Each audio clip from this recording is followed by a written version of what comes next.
ايه اللي بيحصل يا جدعان؟ دي الحيطة اللي مكتوب عليها أحبك بكل لغات العالم، بس الغريب إن لقيت كلمة بحبك بالعربي مكتوبة أكتر من حوالي 8 مرات. حب كتير قوي قوي قوي قوي، خاصة باللهجة المصرية. مكتوب هنا بحبك فوق ال8 مرات. مفارقة غريبة جدا، يعني كل لغة واخدة كلمة واحدة. بسم الله ما شاء الله، المصري واخد يعني بحبك بشكل بشع، يعني واخدها بتاع 7 8 مرات كاتبها على الحيطة هنا. ربنا يستر عليكم.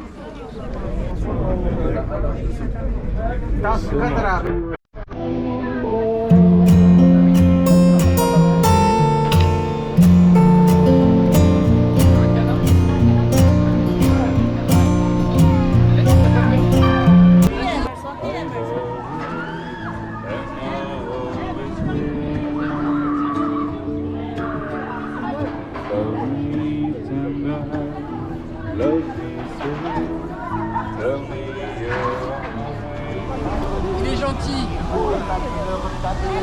Ne pousse pas. Allez Alba. Allez Alba, n'aie pas peur. Je suis là, hein.